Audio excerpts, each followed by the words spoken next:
Hello friends, कैसे हैं आप लोग। उम्मीद करता हूं कि आप अच्छे होंगे और आपके उज्जवल भविष्य की कामनाओं के साथ एक बार फिर एक नया लेक्चर स्टार्ट करते हैं हम लोग। जैसा कि अभी तक आप लोग देख चुके हैं कि एसएचएम में एक्सेलरेशन तक की चीज़ें हम लोग कंप्लीट कर चुके हैं।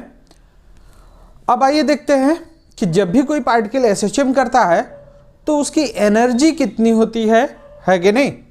ये इससे रिलेटेड क्वेश्चन अच्छे फ्रेम होते हैं, ठीक है। तो आइए देख लेते हैं energy of the particle executing SHM. Next heading है एनर्जी ऑफ द पार्टिकल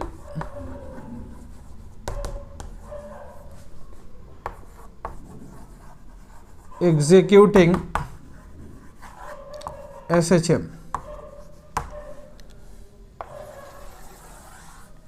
ध्यान दीजिए, एनर्जी से रिलेटेड डिस्कशन करने से पहले आपको ये बात बिल्कुल क्लियर होना चाहिए कि हम लोगों का अपना एक एजम्पशन है कि जब भी पार्टिकल स्टार्ट करेगा तो along the y axis SHM कर रहा है। वो अभी तक हम लोग यही देखे हैं, है ना। और जनरल इक्वेशन पार्टिकल का जो है वो y = a sin ω t + phi है ना। वो a cos ω t + phi भी हो सकता है, वो y की जगह x भी हो सकता है। ये सारी बातें हम लोग डिस्कस कर चुके हैं, तो इस पर मैं टाइम नहीं बर्बाद करना चाहूँगा, है कि नहीं। ध्यान दीजिए, हमने कहा इफ ए पार्टिकल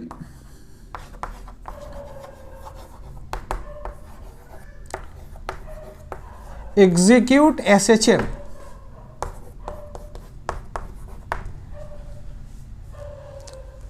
है ना।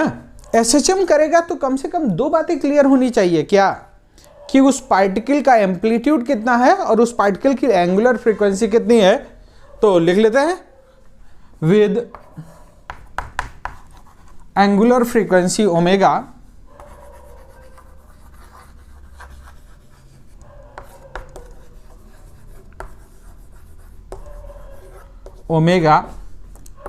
And amplitude A.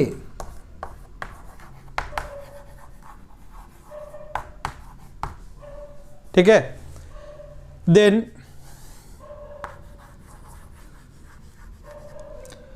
It contain two type of energy.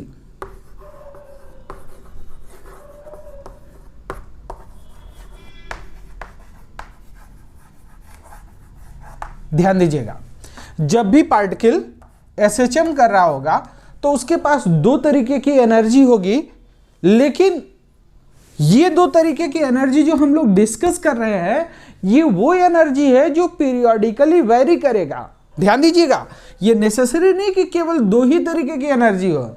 ये कौन सी दो तरीके की एनर्जी है? व्हिच वेरीज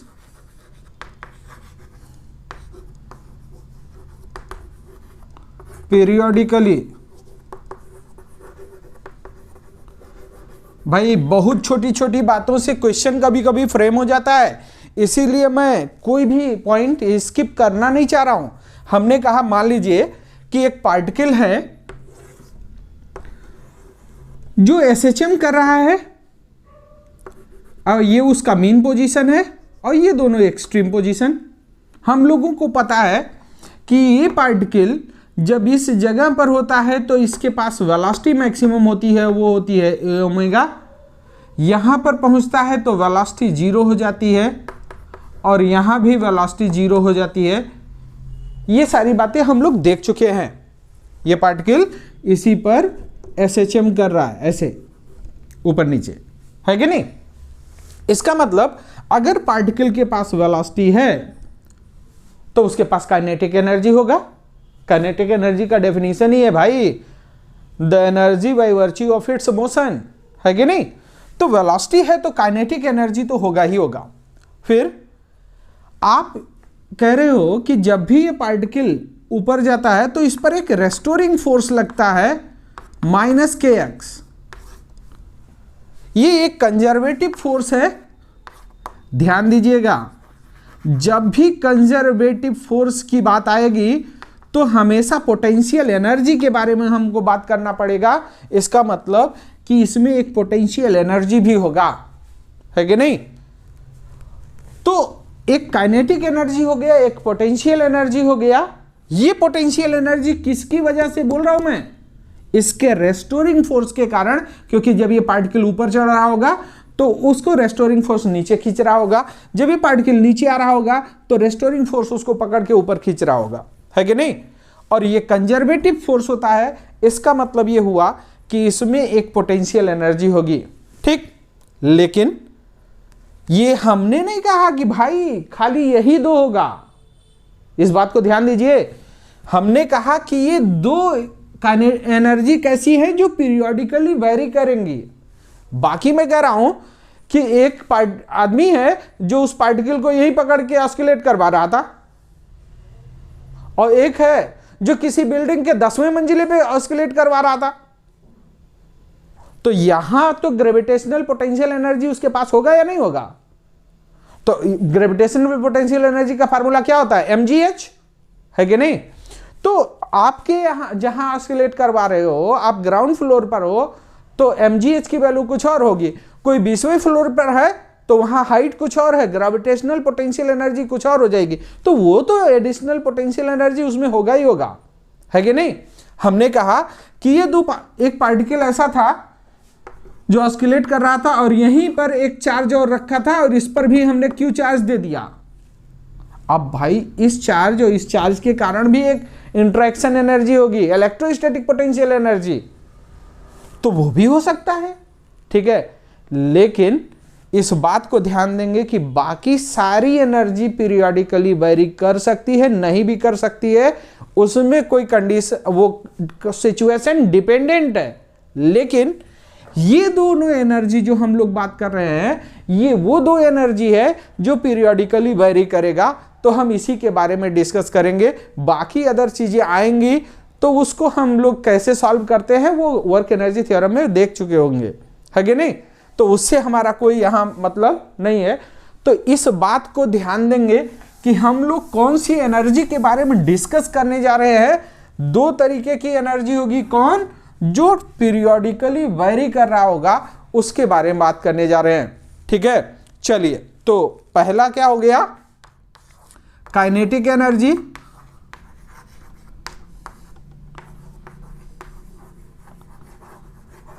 और दूसरा क्या हो गया, पोटेंशियल एनर्जी। बहुत मजेदार चीजें आज हम लोग डिस्कस करने वाले हैं। पोटेंशियल एनर्जी, चलिए भाई, हमने कहा दो एनर्जी ऐसी है जो पीरियोडिकली वेरी करेगा। अब आइए देख लेते हैं कि ये होगा क्या, है कि नहीं। चलो भाई स्टार्ट करते हैं हम लोग। तो स्टार्ट में कर रहा हूं काइनेटिक एनर्जी से, ठीक।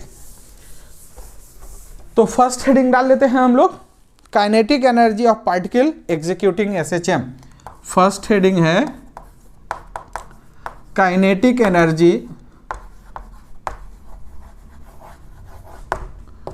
of particle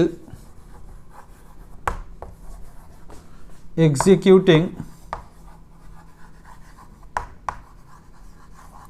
SHM, है कि नहीं। ध्यान दीजिएगा, हम लोग उस पार्टिकल के बारे में बात करने जा रहे हैं जो पार्टिकल इस तरीके से ऑस्किलेट कर रहा था जिसका position y equal to a sine omega t plus five था। हम लोग इस पार्टिकल के बारे में डिस्कस करने जा रहे हैं जिसका position y equal to a sine omega t plus five था, और ये y क्या है, position of the particle with respect to mean position, है कि नहीं। देन ये बातें आप बिल्कुल अलग रखेंगे, इससे कोई मतलब है नहीं, ठीक है। इक्वेशन पर इफेक्ट आएगा इसलिए मैं इसको लिख रहा हूं। हमने कहा if a particle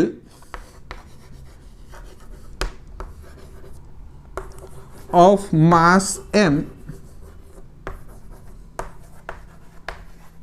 execute SHM with amplitude A,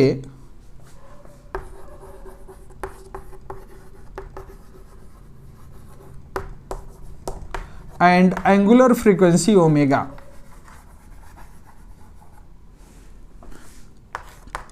है कि नहीं?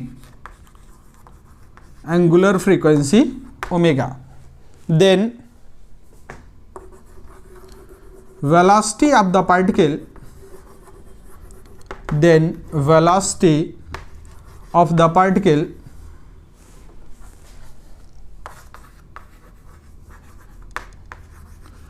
can be given as, ध्यान दीजिए मैं बार बार रिपीट करता हूं कि ये लैंग्वेज लिखने का मोटो सिर्फ एक है कि आप मेरे साथ नोट मेंटेन कर सके, है कि नहीं? तो आपको बिल्कुल फ्लेवर क्लास का आएगा, है कि नहीं? चलिए, तो हमने कहा कि पार्टिकल की वेलोसिटी क्या हो सकती है भाई। पिछले लेक्चर में अगर आपको पता है तो ठीक है, नहीं देखा है आप पहली बार देख रहे हैं मेरा चैनल तो पिछले लेक्चर्स को देखिए। वेलोसिटी हम लोगों ने दो तरीके से देखा था। क्या? Velocity as the function of time, है कि नहीं, और एक velocity as the function of position. मैं इसको मिटा रहा हूं क्योंकि स्पेस चाहिए, है कि नहीं? तो हमने कहा दो तरीके से लिख सकते हैं। पहला, velocity as a function of time,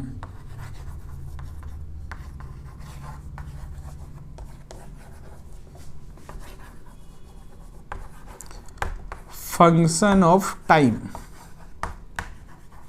और वो क्या था? vt equal to A omega cos omega t plus 5। ये वेलोसिटी था किस पार्टिकल का? जिसका पोजीशन जो है हम लोग इस इक्वेशन से दे रहे थे, ए साइन ओमेगा टी प्लस 5 से उस पार्टिकल की वेलोसिटी कुछ और नहीं है। आपको एक बार इसको डिफरेंशिएट करना था और ये मिल जाएगा। और किसी भी पार्टिकल का भाई आपको मास पता हो, वेलोसिटी पता हो, इसका मतलब कुछ है नहीं। काइनेटिक एनर्जी का फार्मूला तो बचपन में ही सीख लिया था। So kinetic energy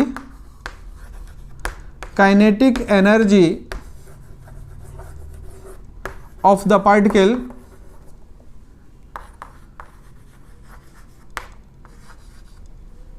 can be given as,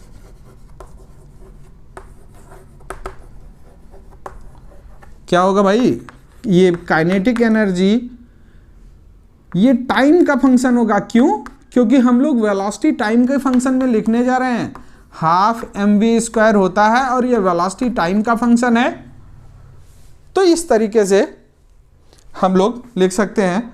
और इसको ओपन करते हैं आप तो क्या होगा? हाफ m, और vt की जगह ये रखेंगे A omega cos omega t plus 5, और इसका स्क्वायर करेंगे आप तो आएगा क्या?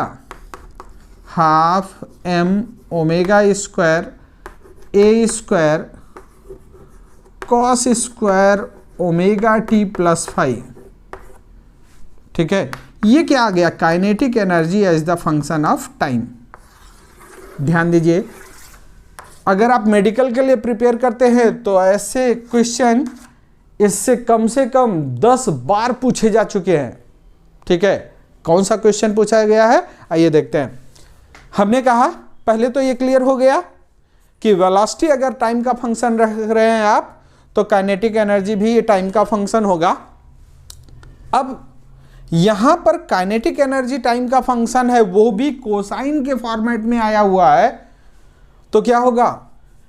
कॉस थीटा का ग्राफ कुछ ऐसे होता है, अगर आपको याद है तो। लेकिन अगर स्क्वायर कर दिया जाए तो ये नीचे की चीजें जो है, ये निगेटिव जो है वो पॉजिटिव हो जाएगा और ये कुछ ऐसे हो जाएगा, है कि नहीं? इसका मतलब यहां पर तो टाइम पीरियड कुछ कम दिख रहा है कि नहीं? आपकी बार टाइम पीरियड कितना हो गया? इतना। पहले टाइम पीरियड कितना था? यहां से यहां तक। अब टाइम पीरियड आधा हो गया, मतलब फ्रीक्वेंसी 2 गुना हो गया। ध्यान दीजिए, यहां पर ये जो ग्राफ मैंने बनाया है इसमें एक छोटी सी मिस्टेक है। ठीक है, क्या मिस्टेक है मैं अभी बताता हूं आपको। लेकिन इन जनरल 90% लोग वैसे ही फिगर बना के काम चला लेते हैं, ठीक है। तो अभी काम चला रहा हूं, इस पर डिटेल डिस्कशन हम लोग करेंगे कि ये फिगर ये सही नहीं है कि नहीं, क्या है वो क्वेश्चन पूछा जा सकता है आपको अगर आप इंजीनियरिंग के लिए प्रिपेयर कर रहे हो तो kinetic energy as a function of time आया, इसका मतलब यह भी पीरियोडिक फंक्शन है। और जब भी साइन या कॉस, मतलब एक ऐसा ग्राफ जिसका हाफ पार्ट पॉजिटिव हो और हाफ पार्ट नेगेटिव हो, ठीक है, उसको स्क्वायर कर देंगे आप, तो जो नीचे वाले चीजें हैं वो क्या हो जाएंगी, ऊपर चली जाएंगी और टाइम पीरियड आधा हो जाएगा, मतलब फ्रीक्वेंसी दोगुनी हो जाएगी। ये बहुत इंपॉर्टेंट पॉइंट है अगर मेडिकल के लिए प्रिपेयर कर रहे हैं। इसका मतलब हम लोग यहां पर लिखेंगे क्या, अच्छा ऐसा नहीं मेडिकल के लिए भाई, मुझे लग रहा है शायद मेंस में भी पूछा गया है, ठीक है, या स्टेट लेवल इंजीनियरिंग में तो बहुत बार पूछा गया है, ठीक है, उसकी बात तो मैं करता नहीं, छोड़िए। तो मैंने कहा कि kinetic energy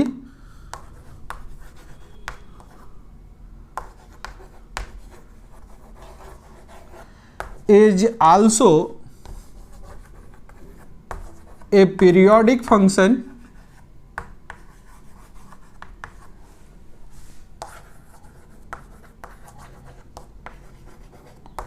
with time period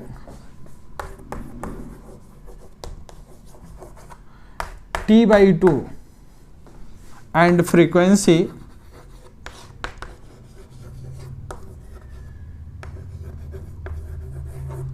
(2f), ठीक है। ध्यान दीजिएगा, हमने कहा कि जब भी स्क्वायर कर देंगे, और फिजिक्स में ये यही नहीं मिलता भाई, जब आप ऐसी पढ़ रहे होंगे तभी ऐसा आएगा, जब भी कोई साइन या कोसाइन या कोई भी ट्रिग्नोमेट्रिक फंक्शन, ठीक है, जिसका हाफ साइकिल पॉजिटिव हो और हाफ साइकिल नेगेटिव हो, ठीक है। इसको बेटर तरीके से समझना है, मान लो साइन का फंक्शन है, मैं उसको बना के दिखाता हूं तो ज्यादा अच्छे से समझ में आएगा। मान लीजिए ये साइन का फंक्शन है,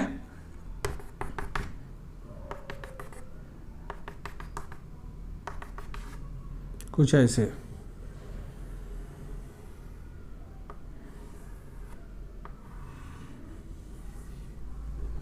ठीक। अब इसको स्क्वायर करोगे तो क्या होगा, ये वाला वैल्यू कुछ ऐसे हो जाएगा भाई, अगर ये ग्रेटर देन 1 हो जाए तो और बढ़ जाएगा, अगर ये लेस देन 1 हो जाए तो ऐसे नीचे भी आ जाएगा, लेकिन इसका टाइम पीरियड तो ऐसे ही रहेगा, ये ऊपर या नीचे जाएगा, इस पर बहुत ज़्यादा डिस्कशन करने की अभी ज़रूरत नहीं है।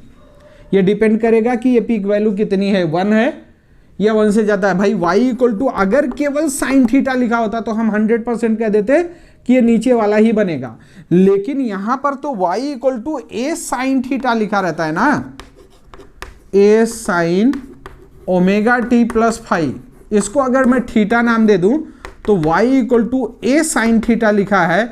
अगर ये a की वैल्यू 10 हो गई तो साइन थीटा मैक्सिमम वैल्यू 1 होगा, तो y की मैक्सिमम वैल्यू 1 के बजाय 10 हो जाएगी, मतलब ये पीक वैल्यू जब भी ये मल्टीप्लाई हो जाएगा तो पीक वैल्यू चेंज हो जाएगी, उस पर लेके कोई डिस्कशन वाली पॉइंट नहीं है यहाँ पर। बस ये ध्यान रखिएगा कि ये पीक वैल्यू अगर ग्रेटर देन 1 है तो ग्राफ इसके ऊपर हो जाएगा, पीक वैल्यू लेस देन 1 है तो ग्राफ इसके नीचे भी आ सकता है, ठीक।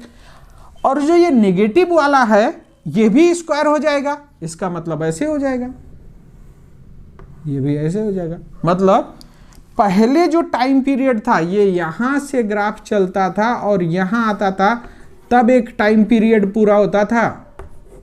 अब की बार जो ग्राफ बना वो तो ऐसे ऐसे बन गया भाई,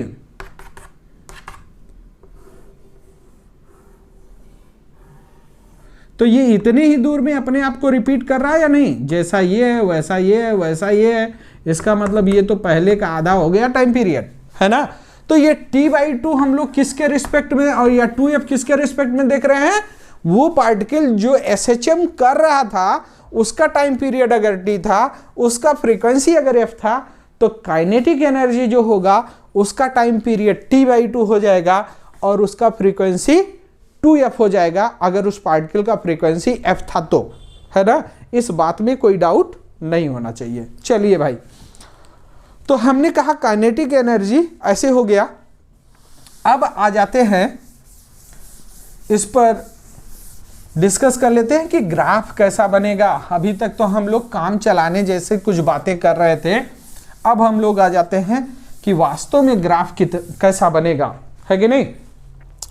ध्यान दीजिए, खासकर इंजीनियरिंग वाले, मेडिकल वालों से इस पे बहुत मतलब नहीं है। आप जैसा फिगर अभी मैंने बनाया था वैसे ही बना देंगे, काम चल जाएगा, लेकिन वास्तव में वो सही फिगर नहीं है। आइए देखते हैं कि होता क्या है। हमने कहा वाई या काइनेटिक एनर्जी क्या आया है, ये आया है A omega cos square omega t plus 5, यही आया है। अब क्या ये ग्राफ वैसा ही है जो कॉस का ग्राफ था? चलिए मैं फाई को अभी 0 लिख दे रहा हूं आपकी सुविधा के लिए। फाई का मतलब क्या होता है ये पिछले लेक्चर में एक्सप्लेन कर चुका हूं, ग्राफ को शिफ्ट करना आगे या पीछे, ठीक है। अभी मैं उसको भी एक्सप्लेन करता हूं, आज थोड़ा सा ग्राफ पे बात ही कर लेते हैं। मान लीजिए y equal to A omega cos omega t है, बाकी फाई को भूल जाइए, मतलब पार्टिकल अपने मीन पोजीशन से स्टार्ट कर रहा है। इसका ग्राफ कैसा होगा? ये y है और ये t है। अगर हम लोग कॉस का ग्राफ स्केच करते तो ये कैसे आएगा, ये ध्यान दीजिए। हम लोग y equal to cos theta का ग्राफ स्केच करने जा रहे हैं। y equal to A cos omega t, इसका ग्राफ स्केच करने जा रहा हूं मैं, ठीक है। और y equal to A cos square omega t, इसका ग्राफ हम लोग नीचे स्केच करेंगे। आइए देखते हैं, बहुत मज़ेदार चीज़ है भाई। अगर आपने अभी तक मुझे देख लिया तो इसे स्किप नहीं कर सकते, आप इसे ही स्किप करेंगे तो फिर हो सकता है मिले या ना मिले। y equal to A cos omega t का ग्राफ, ठीक है, ए कॉस ओमेगा टी का ग्राफ। इसको थोड़ा सा मैं इधर से शिफ्ट करूं।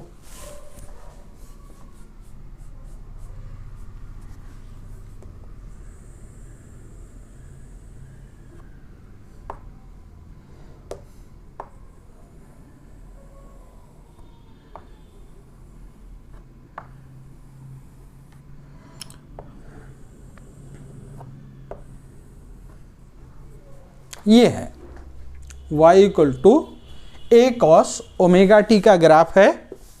अब इसको जो है हम लोग y equal to A cos square A omega cos square omega t, इस ओमेगा से बहुत मतलब मत रखिए, किसी से मल्टीप्लाई होने पर ग्राफ की वैल्यू जो पीक वैल्यू है वही चेंज होता है ना।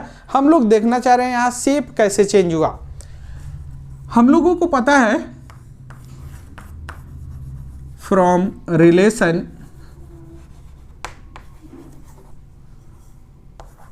cos 2 थीटा, cos 2 थीटा की वैल्यू 2 cos स्क्वायर थीटा -1, ये होता है ना भाई। इसको मैंने थीटा लिख दिया और कुछ नहीं किया, तो क्या हो जाएगा cos स्क्वायर थीटा, क्या मैं 1 plus cos 2 theta divided by 2 लिख सकता हूं? इसका मतलब ये हुआ कि kinetic energy as the function of time जो आया वो ए ओमेगा तो वैसे रहने दीजिए, और cos स्क्वायर ओमेगा टी को आप 1 प्लस cos 2 थीटा बाई 2 लिख दिया जाए, कोई दिक्कत?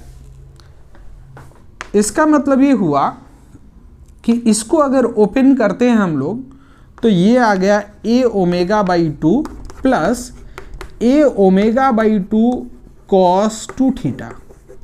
स्क्वायर टर्म हमने हटाने की कोशिश की, यहां से kinetic energy as the function of time पता चल गया हमको।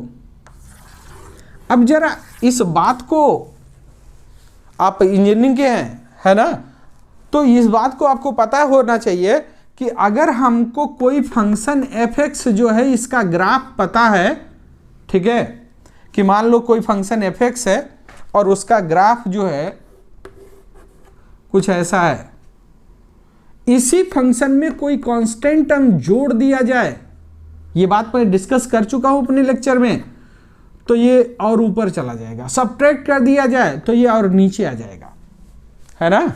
तो यहां पर क्या हुआ, ये cos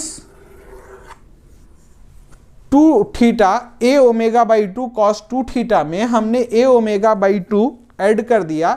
इसका मतलब यही ग्राफ जो यहां हमको दिख रहा था, यही ग्राफ क्या होगा, शिफ्ट हो जाएगा ऊपर, है कि नहीं। और क्यों, कितना शिफ्ट होगा, ए ओमेगा बाई 2।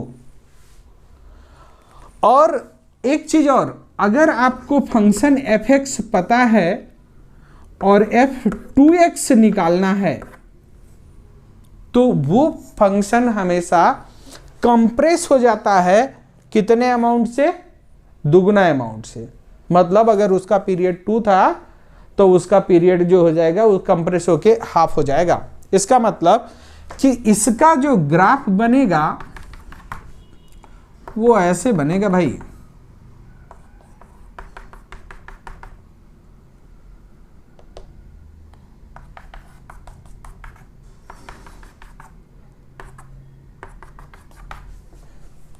ये अगर ए ओमेगा बाई 2 है, ध्यान दीजिए मैं क्या बताने की कोशिश कर रहा हूं, ये ए ओमेगा बाई 2 है, क्यों, क्योंकि ये तो पहले 0 था।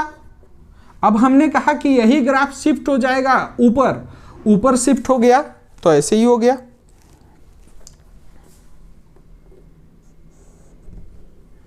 और फ्रीक्वेंसी जो है वो कम हो गई।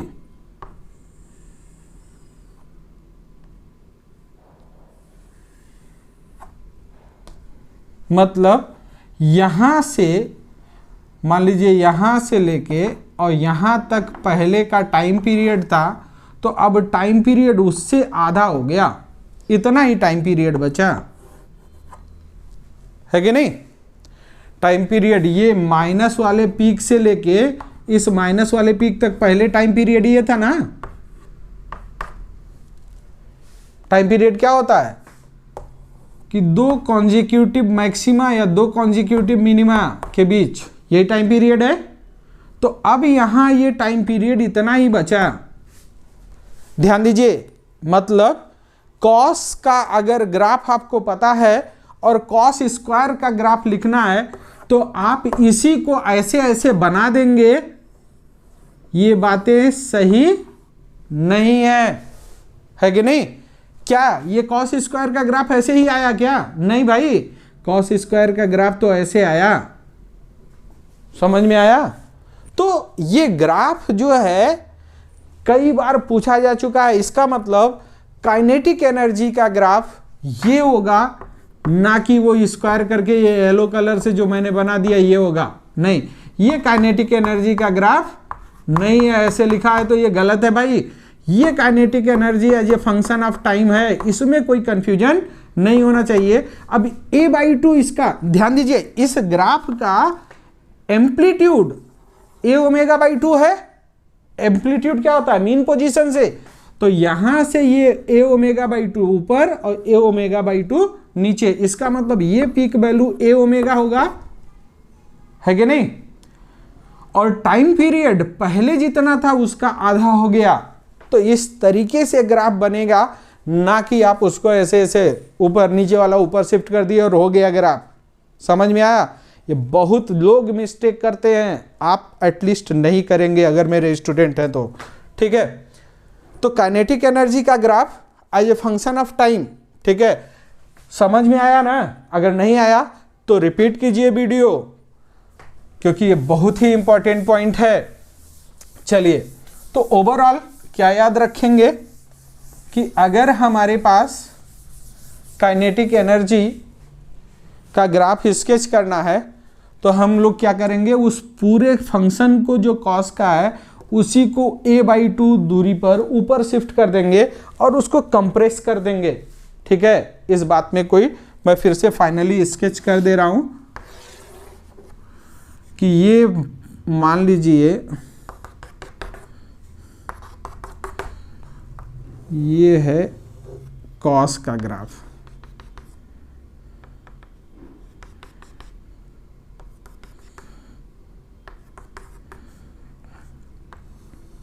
ये किसका है, ये कॉस थीटा का ग्राफ है, y equal to A cos omega t. ठीक, तो y equal to A cos square omega t का ग्राफ बिल्कुल ये नहीं होना चाहिए कि बस यहीं सर इसको, ये नीचे था तो इसको स्क्वायर कर दिया यहाँ, ये नीचे वाला उठा के यहाँ कर दिया, भाई ये गलत है, ऐसे नहीं होगा। ठीक है, आपको क्या करना होगा, यहाँ से ए ओमेगा बाई 2 दूरी पर, ये ए ओमेगा है तो ए ओमेगा बाई 2 दूरी पर इसको हम शिफ्ट करेंगे। ठीक है, और ये लाइन इसी के नीचे अगर आप ग्राफ बनाएंगे तो ज़्यादा अच्छे से समझ में आएगा। और अब की बार क्या होना है, ये ग्राफ जो यहाँ आके उसका मिनिमम आता था, अब वो ग्राफ मिनिमम वैल्यू वहाँ ना आके यहीं आ जाएगा और ये ग्राफ कुछ ऐसा हो जाएगा।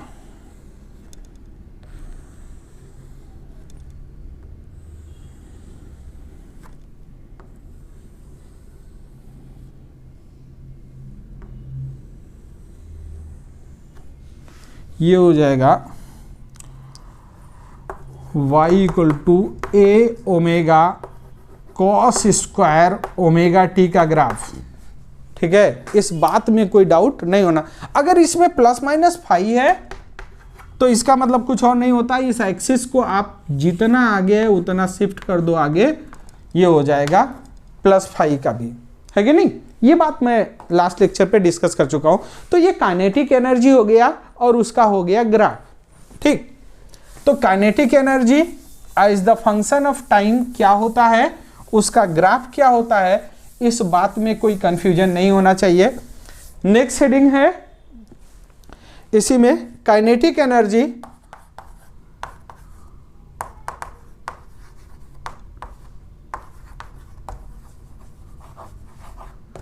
as the function of position।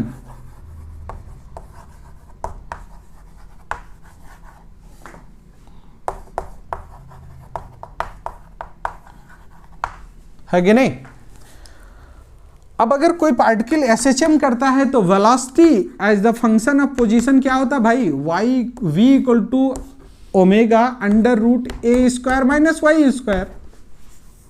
So kinetic energy as the function of position, ये हाफ एम, और इस वेलोसिटी को पोजीशन का फंक्शन लिख दीजिए, है कि नहीं। तो ये हो गया half m omega square A square minus y square. ये क्या हो गया, kinetic energy of the particle as the function of position. ठीक है, अब ये काइनेटिक एनर्जी कब मैक्सिमम होगा कब मिनिमम होगा, ये बातें बताने लायक नहीं है। क्यों, क्योंकि भाई जहां वेलोसिटी मैक्सिमम होगा वहां काइनेटिक एनर्जी मैक्सिमम होगा, और जहां वेलोसिटी मिनिमम होगा वहां काइनेटिक एनर्जी मिनिमम होगा। ये मैक्सिमम कब होता था, मीन पोजीशन पर। मैक्सिमम की वैल्यू कितनी होती है, ए ओमेगा। तो हम लोग लिख सकते हैं कि kinetic energy will be maximum when y equal to 0। इसका मतलब मीन पोजीशन, है कि नहीं, मीन पोजीशन पर क्या होगा मैक्सिमम, और के मैक्स की वैल्यू जो होगी वो होगी half m omega square A square. ठीक है, कहां पर, मीन पोजीशन पर, है ना। और मिनिमम कब होगा, जब y की वैल्यू a हो जाए, है कि नहीं। k will be minimum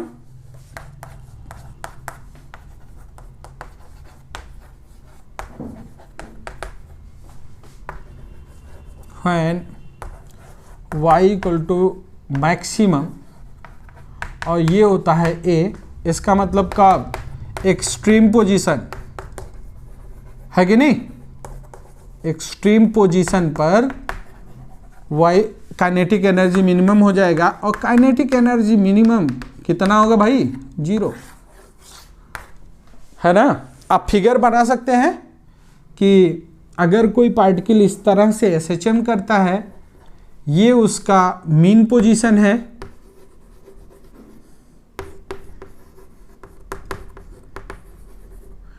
figure देखिए आप अपने नोट्स में जरूर मेंटेन करेंगे। क्यों? क्योंकि ये फिगर जो है ढेर सारा लैंग्वेज पढ़ने से आपको बचा सकता है कि नहीं। तो ये फिगर इसीलिए मैं हमेशा बना के दे देता हूं।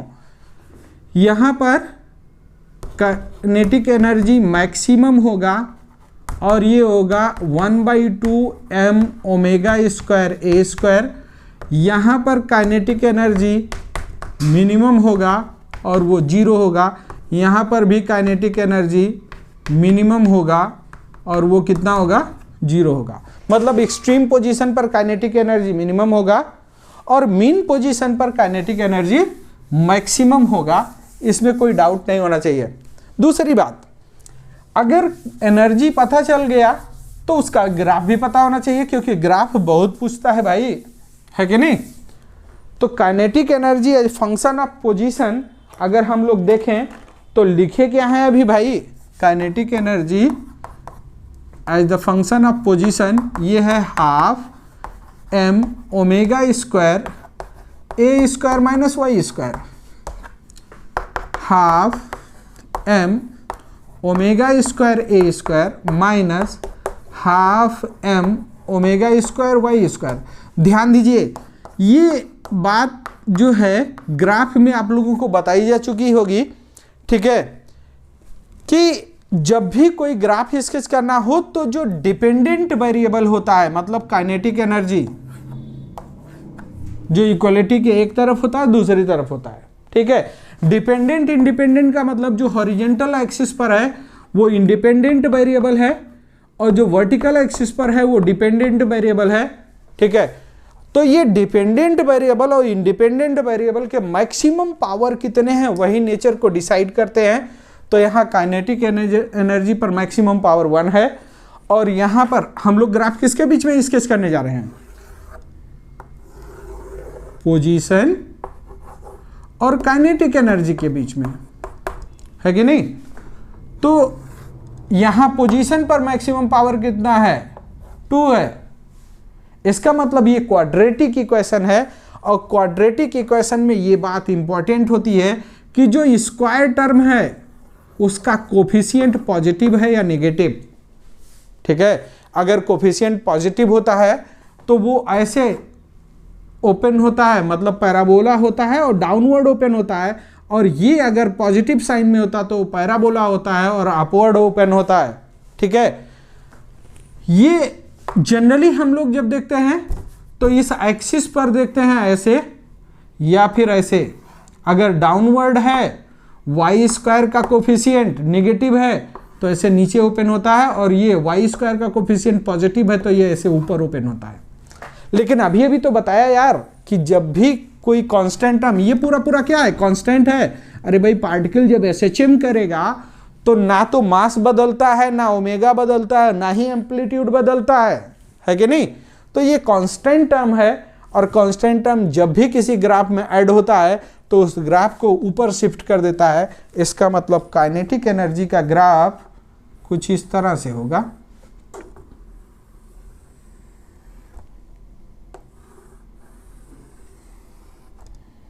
ठीक, ये वैल्यू क्या है, ये वैल्यू है y इक्वल टू ए, ये वैल्यू है y इक्वल टू -a, और ये काइनेटिक एनर्जी की पीक वैल्यू है, ये क्या है, 12 m omega square A square. कहाँ पर, जब y की वैल्यू 0 है ना। ये ग्राफ होता है काइनेटिक एनर्जी और पोजीशन के बीच में।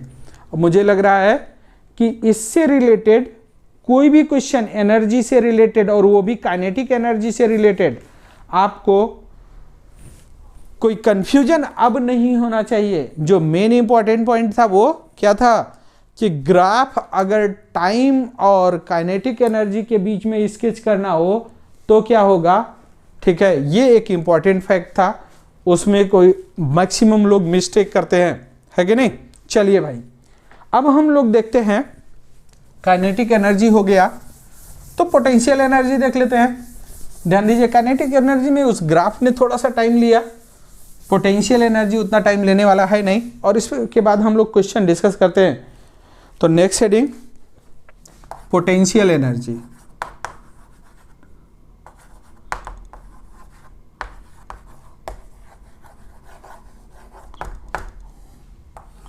ध्यान दीजिएगा, मैं एक छोटा सा पॉइंट फिर यहां पर टाइम लूंगा।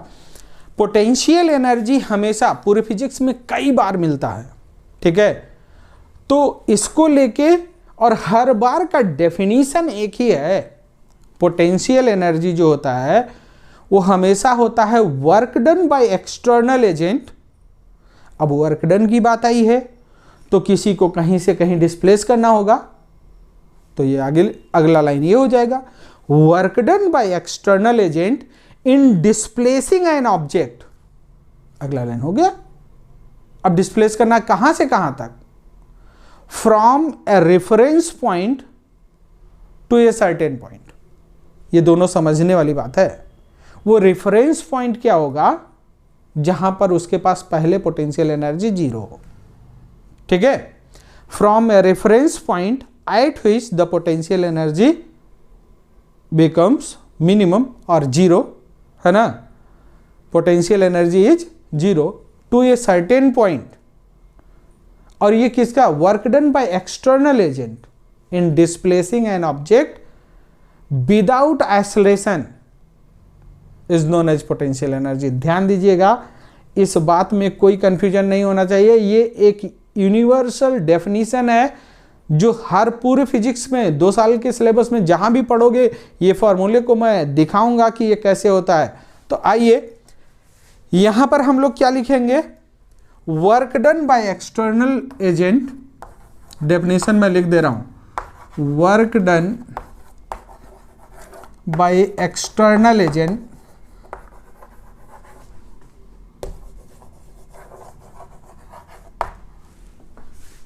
in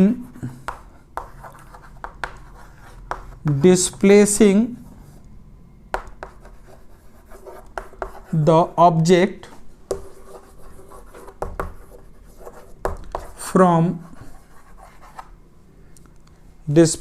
object from mean position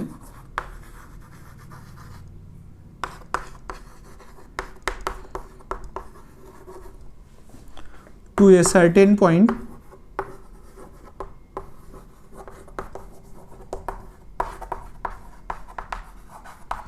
against restoring force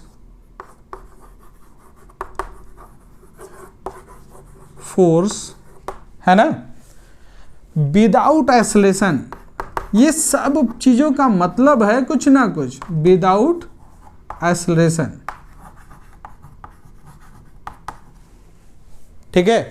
हमने कहा work done by external agent in displacing the object from mean position to a certain point against restoring force without acceleration is known as potential energy, is known as potential energy। ध्यान दीजिएगा भाई, बहुत काम का है।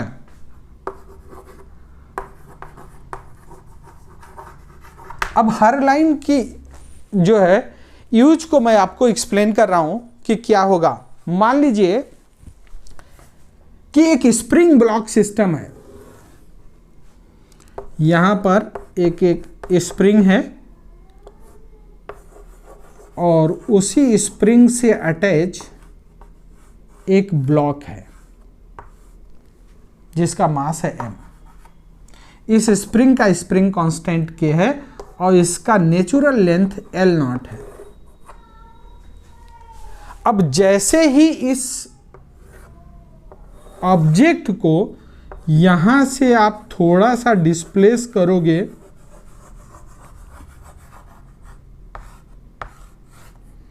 यहां से यहां तक हमने डिस्प्लेस किया, खींच के यहां ले गए। ये है force due to external agent. तो ये एक्सटर्नल एजेंट फोर्स कितना लगाएगा? Force due to external agent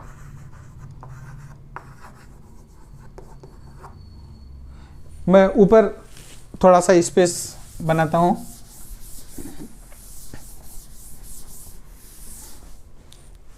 force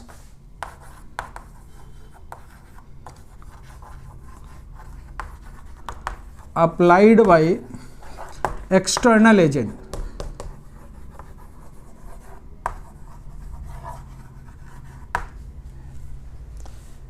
भाई जैसे ही आप इसको ब्लॉक को खींचोगे, ये स्प्रिंग इधर फोर्स लगाएगा kx। तो हमको क्या करना है, इस ब्लॉक को इस तरीके से लेके रखना है कि इसमें आइसोलेशन जीरो हो। आइसोलेशन मतलब नेट फोर्स जीरो। तो एक्सटर्नल एजेंट को उतना ही फोर्स लगाना पड़ेगा जितना कि रेस्टोरिंग फोर्स था। क्यों?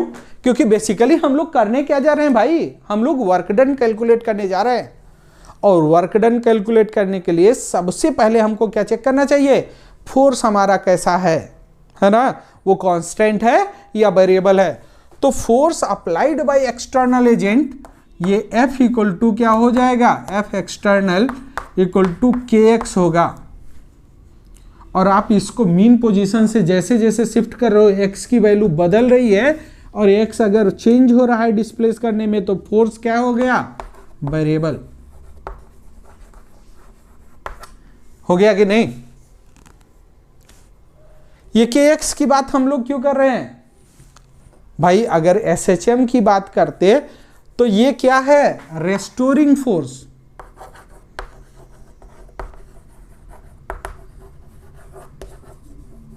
यही है ना रेस्टोरिंग फोर्स। अब अगर कोई पार्टिकल SHM कर रहा होता है, स्प्रिंग को छोड़ दीजिए, मार दीजिए गोली, है ना।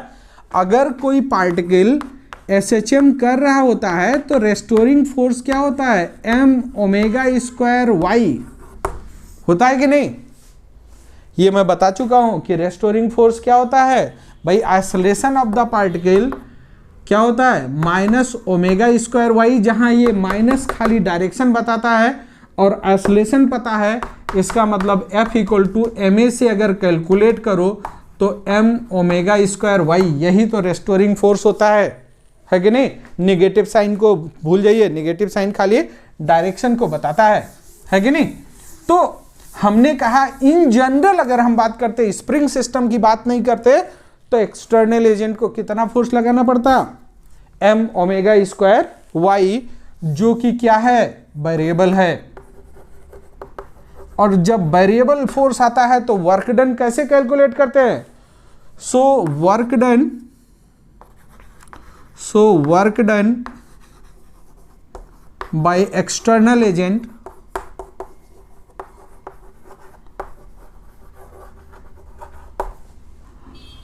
in a small displacement dy, in small displacement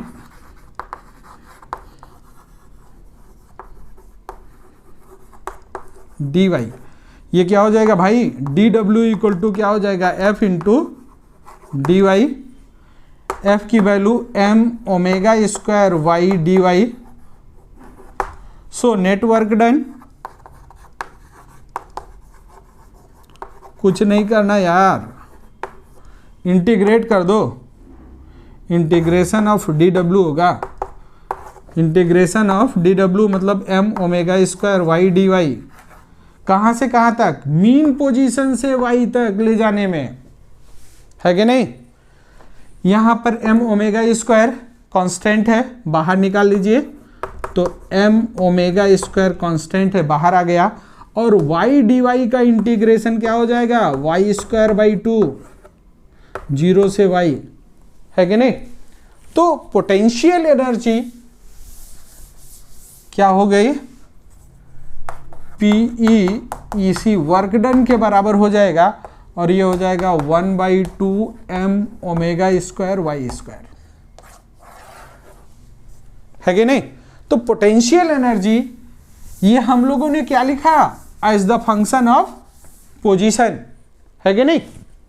अच्छा, ये potential energy as the function of position है, तो मैक्सिमम कहां होगा, potential energy will be maximum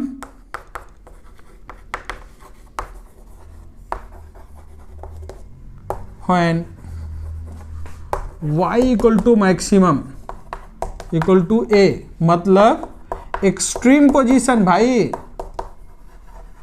है कि नहीं। एक्सट्रीम पोजीशन पर पोटेंशियल एनर्जी मैक्सिमम होता है। कहां पर, जहां काइनेटिक एनर्जी मिनिमम होता था वहीं पोटेंशियल एनर्जी क्या होगा, मैक्सिमम होगा। और पीई मैक्स की वैल्यू जो होगी मैक्सिमम पोटेंशियल एनर्जी, वो होगी 12m omega square A square. भाई ये तो वही वैल्यू आई जो काइनेटिक एनर्जी मैक्सिमम था, यही निकाला था ना। इसका मतलब कि कुछ खेल इनके बीच में और भी है कि नहीं। पोटेंशियल एनर्जी मिनिमम कब होगा, जब y की वैल्यू 0 हो जाए, मतलब मीन पोजीशन पर। इसका मतलब अगर हम लोग इसको अब लिखते हैं कि ये एक पार्टिकल है जो ऐसे SHM कर रहा है, यहाँ y इक्वल टू 0 है, मतलब ये मीन पोजीशन है, ये y इक्वल टू a है, एक्सट्रीम पोजीशन है, ये y इक्वल टू -a है, ये सेकेंड एक्सट्रीम पोजीशन है।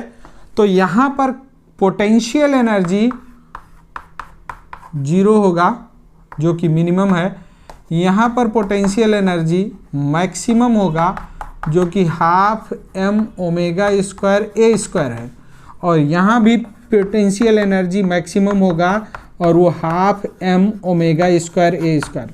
जबकि काइनेटिक एनर्जी के बारे में हम लोग जानते थे कि यहाँ काइनेटिक एनर्जी 0 होता है, यहाँ पर काइनेटिक एनर्जी 0 होता है, यहाँ पर काइनेटिक एनर्जी मैक्सिमम होता था, है कि नहीं, और ये होता था 12m omega square A square, है कि नहीं। तो इस बात को ध्यान रखेंगे कि ये पोजीशन इंटरचेंज हो गए मिनिमम और मैक्सिमम वाले, है कि नहीं। अच्छा, अब हम लोग बात कर लेते हैं कि ग्राफ कैसा होगा। अगर हम लोग जो है इसको देखें तो फिर हम लोग ग्राफ किस में स्केच करने वाले हैं भाई, पोटेंशियल एनर्जी में और y के बीच में। इसका मतलब पोटेंशियल एनर्जी क्या है, ये है डिपेंडेंट वेरिएबल और ये है इंडिपेंडेंट वेरिएबल। फिर से वही आ गया कि इस पर मैक्सिमम पावर 1 है और इस पर मैक्सिमम पावर कितना है 2। इसका मतलब ग्राफ तो पैराबोला होगा और इसका कोफिशिएंट पॉजिटिव है, इसका मतलब ये ऐसे ओपन होगा,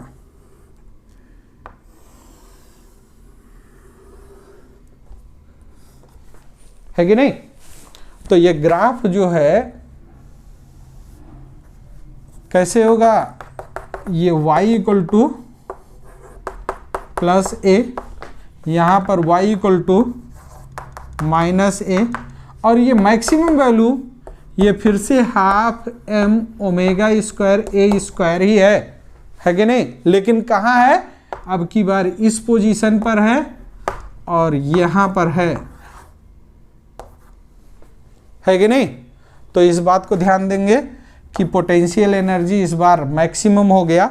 मतलब पैराबोलिक ग्राफ काइनेटिक एनर्जी का भी पैराबोलिक ग्राफ क्या होगा, पोटेंशियल एनर्जी का। दोनों में डिफरेंस सिर्फ इतना है कि ये नीचे शिफ्ट है, यहाँ उसके नीचे से शुरू हुआ, अपवर्ड ओपन है। अब अगर इसी में हमने कहा कि मान लो वो 20वें मंजिल से है तो उसमें और टोटल पोटेंशियल एनर्जी की बात करते हम तो इसमें कुछ और ऐड कर देते, ठीक है। लेकिन यहां हम उसके बारे में डिस्कस नहीं कर रहे हैं। समझ में आया ना। इसका मतलब ये हुआ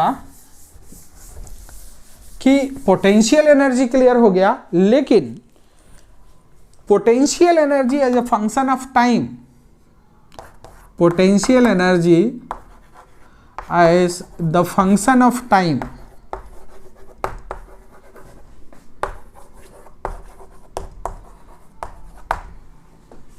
ये क्या हो जाएगा भाई, पी टाइम का फंक्शन अगर लिखते हो तो y को टाइम का फंक्शन लिख दो, हाफ m ओमेगा स्क्वायर, ये तो कुछ बदलेगा नहीं, और y क्या था, ये sign omega t plus five, यही तो लेते हैं हम जनरल इक्वेशन, इसका स्क्वायर कर दो तो ये क्या आ गया, half m omega square A square sine square omega t plus five. ये potential energy as the function of time होगा, इस बात में कोई कंफ्यूजन नहीं होना चाहिए, है कि नहीं। तो इस तरीके से, अच्छा इसका ग्राफ कैसे होगा भाई, इस साइन स्क्वायर को कन्वर्ट करोगे तो कैसा ग्राफ आएगा, ध्यान रखिएगा, ये ग्राफ कुछ इस तरह से बनेगा। आप इसको ए ओमेगा बाई 2 पर शिफ्ट करो, ठीक है, और ए ओमेगा तक ये और जाएगा, और ये कोसाइन का फंक्शन होगा, मतलब कुछ ऐसे,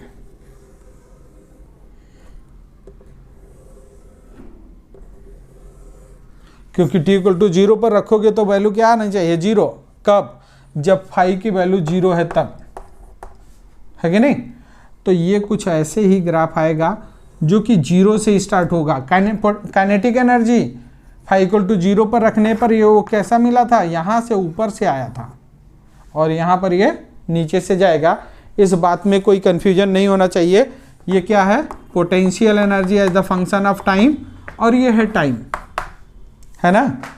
ये वैल्यू कितनी होगी, t/2, मतलब ये भी पीरियोडिक फंक्शन है और इसका भी पीरियड कितना है, t/2, क्योंकि स्क्वायर हो गया भाई, अभी उसी पे ढेर सारा टाइम डिस्कस किया है हम लोगों ने।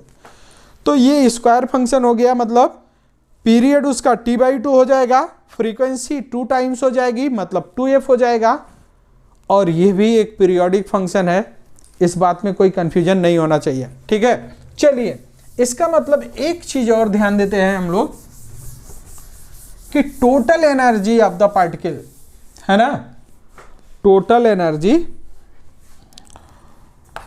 सो टोटल एनर्जी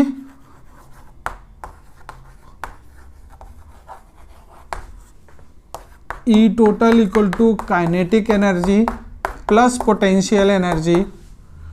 अब काइनेटिक एनर्जी हम लोगों ने पढ़ा half m omega square A square minus y square, और पोटेंशियल एनर्जी पढ़ा है half m omega square y square. इन दोनों को ओपन करोगे तो वाई स्क्वायर का टर्म यहाँ निगेटिव साइन के साथ है, यहाँ पॉजिटिव के साथ, half m omega square A square, ये kinetic sorry total energy of the particle है, जो कि क्या है भाई, कांस्टेंट, है कि नहीं। तो ये कांस्टेंट होता है टोटल एनर्जी। इसका मतलब जैसे जैसे पार्टिकल मीन पोजीशन से दूर जाएगा उसकी काइनेटिक एनर्जी कम होती चली जाएगी और पोटेंशियल एनर्जी बढ़ती चली जाएगी। एक्सट्रीम पर पहुंचा तो पोटेंशियल एनर्जी मैक्सिमम हो जाएगा, काइनेटिक एनर्जी 0 हो जाएगा, ठीक है। और उसके बाद वहाँ से जब लौटेगा तो पोटेंशियल कम होने लगेगा, काइनेटिक बढ़ने लगेगा। ये एक दूसरे में इंटरचेंज होते रहेंगे, उसमें कोई टेंशन नहीं होना चाहिए। अच्छा, इसका मतलब जो अभी तक झमेला पढ़ा हम लोगों ने, इसके चक्कर में नहीं रहेंगे, है ना। ये तो मेरा काम है भाई एक्सप्लेन करना, लेकिन अगर आप नीट के लिए प्रिपेयर कर रहे हो तो बस आप इतना ध्यान रखो कि भाई वेलोसिटी हम लोग जानते हैं omega under root A square minus y square. इसका मतलब काइनेटिक एनर्जी सबसे पहले निकालेंगे, half m omega square A square minus y square, भाई v की वैल्यू रख दिया। और टोटल जानते हैं हम लोग, E total half m omega square A square. तो पोटेंशियल एनर्जी ऐसे भी तो निकाल सकते थे यार, काइनेटिक एनर्जी को इस टोटल एनर्जी से सब्ट्रैक्ट कर दो, क्योंकि टोटल हमेशा क्या होता है, के प्लस पी होता है ना। तो P जो है हम कैसे निकालेंगे, काइनेटिक एनर्जी से अरे सॉरी, टोटल एनर्जी से काइनेटिक एनर्जी को सब्ट्रैक्ट कर देंगे, आपको मिल जाएगा। ठीक है, ये फिर वही आ जाएगा भाई, टोटल है हाफ एम ओमेगा स्क्वायर और ये है इसको तो half m omega square y square, ये मिल जाएगा आपको। ठीक है, ये आप पोटेंशियल वाला याद रखो, काइनेटिक मिल जाएगा, है कि नहीं। तो मुझे उम्मीद है कि यहाँ तक की चीज़ें आपको समझ में आई होंगी, लेकिन फिर मेरा मानना ये है कि फिजिक्स का कोई भी कॉन्सेप्ट बिना क्वेश्चन के अधूरा है। तो आइए देखते हैं कि क्वेश्चन कैसे फ्रेम होते हैं इस टॉपिक पे, है कि नहीं। चलिए मैं ये क्वेश्चन लिखता हूँ, उसके बाद आगे बढ़ते हैं हम लोग। ध्यान दीजिएगा, फर्स्ट क्वेश्चन हमने लिया आईआईटी मेंस 2019 में पूछा गया। भाई 2 कौड़ी का क्वेश्चन मेरे को लग रहा है ना। कह रहा है a particle is executing SHM with amplitude A along the x-axis about x equal to 0. When its potential energy is equal to kinetic energy, then the position of the particle will be, option दिया था a by 2, a upon 2 root 2, a by root 2 and a। ठीक है, और मैं बता चुका हूं कि इसमें A to Z क्या होता है सब कुछ बता चुका हूं। कीजिए वीडियो पॉज और हो जाइए शुरू, आंसर आपके आने चाहिए। ठीक है, फार्मूला बेस्ड क्वेश्चन है यार। कह रहा है पोटेंशियल एनर्जी काइनेटिक एनर्जी के बराबर है।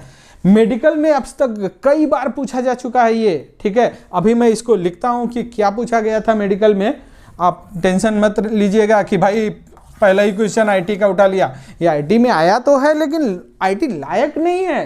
ठीक है, मुझे उम्मीद है आपने वीडियो पॉज किया होगा और आपके आंसर आ चुके होंगे।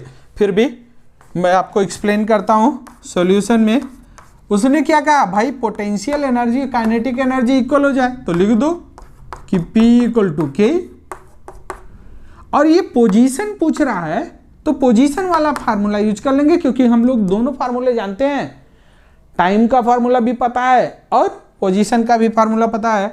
तो हम लोग लिखते हैं पोटेंशियल एनर्जी क्या होता है, half m omega square y square, और kinetic energy half m omega square A square minus y square, है ना। अब उसने कहा, ये हम लोगों की आदत है, उसने कहा नहीं भाई वो अलोंग द एक्स एक्सिस चल रहा था तो वाई को बदल दो, एक्स कर दो, इससे ज्यादा कुछ नहीं है। ठीक है, अब यहां पर हाफ एम ओमेगा स्क्वायर यहां भी दिख रहा है और यहां भी दिख रहा है, कट कर दो तो बचा क्या यार, x square equal to A square minus x square, इधर ले आओ 2x square equal to A square, इसका मतलब x equal to A by under root 2 plus minus, option third. ठीक है, अब ऐसा नहीं है भाई, इसी क्वेश्चन को मेडिकल में क्या पूछा गया मैं लिख दे रहा हूं एक बार, है कि नहीं। चलिए मैं दूसरा क्वेश्चन लिखता हूं, ध्यान दीजिएगा। एफएमसी 1999 में एक क्वेश्चन पूछा गया कि ये body perform SHM with an amplitude A at a certain distance, at a distance a upon root 2 from the mean position, the correct relation between kinetic energy and potential energy। भाई अभी तो solve किया यार कि a by root 2 पर हम लोगों ने क्या निकाला, काइनेटिक एनर्जी, हम लोगों ने वो पोजीशन निकाला जहां काइनेटिक एनर्जी और पोटेंशियल एनर्जी बराबर था, तो पोजीशन क्या आया था, a बाई रूट 2। उसी को इसने क्या पूछ लिया कि a बाई रूट 2 अगर है तो क्या रिलेशन होगा, इसी को इनवर्स आ जाएगा, ये दोनों बराबर होंगे, है कि नहीं। ये क्वेश्चन करने वाला नहीं है, अगर मन कर रहा है तो लिख लो कि काइनेटिक एनर्जी भाई जानते हैं हम लोग half m omega square A square minus Y, Y की जगह a बाई अंडर रूट 2 का स्क्वायर लिख लेते हैं। इसका स्क्वायर करोगे तो क्या हो जाएगा 1 बाई 2 एम ओमेगा स्क्वायर, और ये हो गया A square minus A square by 2। तो ये ए स्क्वायर बाई टू हो जाएगा 1/2 m omega square into A square by two. और पी की वैल्यू निकालोगे तो हाफ एम ओमेगा स्क्वायर और A by under root two का होल स्क्वायर करोगे तो फिर से वही आ जाएगा ए स्क्वायर बाई टू। तो ये दोनों क्या हो जाएंगे, इक्वल, है ना। तो क्वेश्चन में कोई दम नहीं होता, ठीक है, लेकिन अगर वो ग्राफ से रिलेटेड क्वेश्चन आ जाते हैं या अदर प्लेसेस से आते हैं तो आपको सारी चीज़ें बिल्कुल क्लियर होनी चाहिए। चलिए एक और क्वेश्चन लिखते हैं, क्योंकि ये क्वेश्चन बिल्कुल आसान से होते हैं। ध्यान दीजिएगा, IEEE में 2006 में एक क्वेश्चन पूछा गया, starting from the origin a body oscillate simple harmonically with a period of 2 seconds. After what time will its kinetic energy be 75% of the total energy? Option दिया गया था 1/4 second, 1/3 second, 1/12 second and 1/6 second. ठीक है, तो मुझे उम्मीद है कि पहले आप वीडियो पॉज करेंगे, क्योंकि ये सब क्वेश्चंस बहुत छोटे छोटे क्वेश्चन है यार। अभी तक एनर्जी में 1 घंटा PhD किया है हम लोगों ने, है कि नहीं, कि एनर्जी में टाइम का फंक्शन क्या होता है, पोजीशन का फंक्शन क्या होता है, टोटल एनर्जी क्या होता है, ये सारी बातें देख चुके हैं। तो मुझे उम्मीद है कि आप वीडियो पॉज करेंगे और अटेम्प्ट करेंगे। मैं बार बार रिपीट करता हूं भाई कि अगर आपको वास्तव में फिजिक्स सीखना है तो एफर्ट क्वेश्चन पर तो पहले खुद ही करना होगा। अगर कॉन्सेप्ट हमने सारा डिस्कस कर दिया तो, है ना, उसके बाद फिर हम डिस्कस करते ही हैं। ठीक है, मतलब बिना कॉपी और पेन के मेरे साथ बैठना ये गुनाह है, मैं बार बार रिपीट कर रहा हूं। चलिए देखते हैं क्वेश्चन क्या कह रहा है।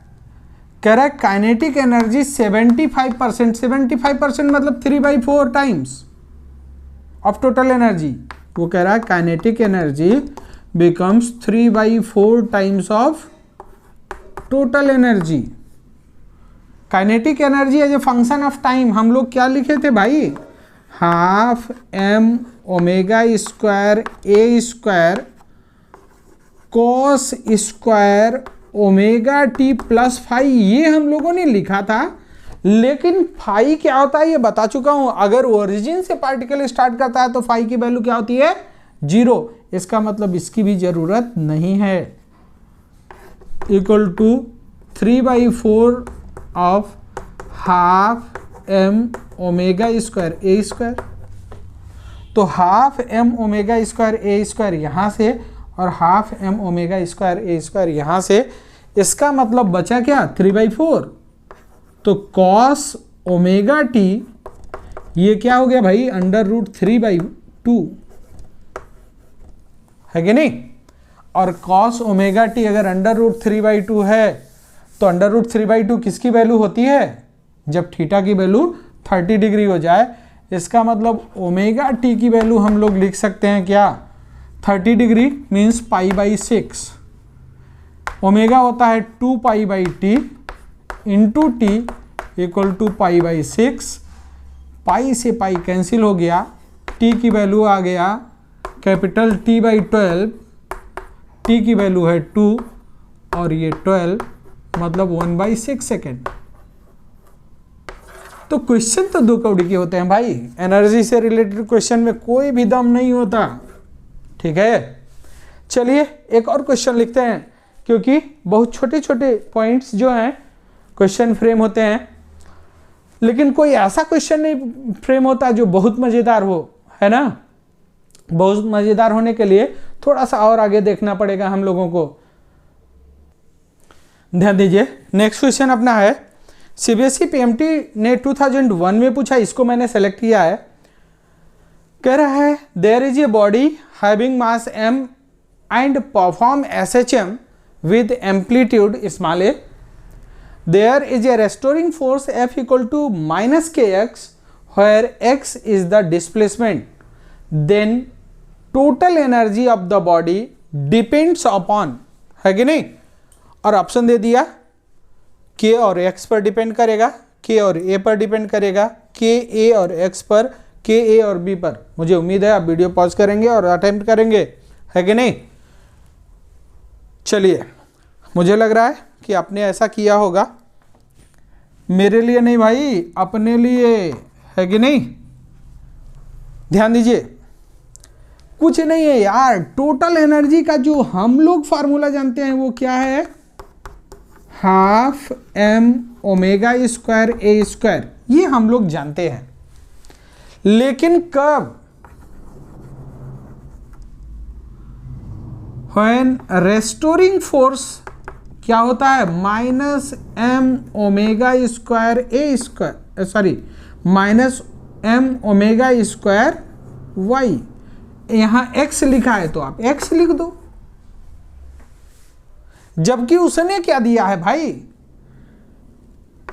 वो दिया उसने कि नहीं, रेस्टोरिंग फोर्स ये नहीं है, रेस्टोरिंग फोर्स तो F R equal to minus k x है।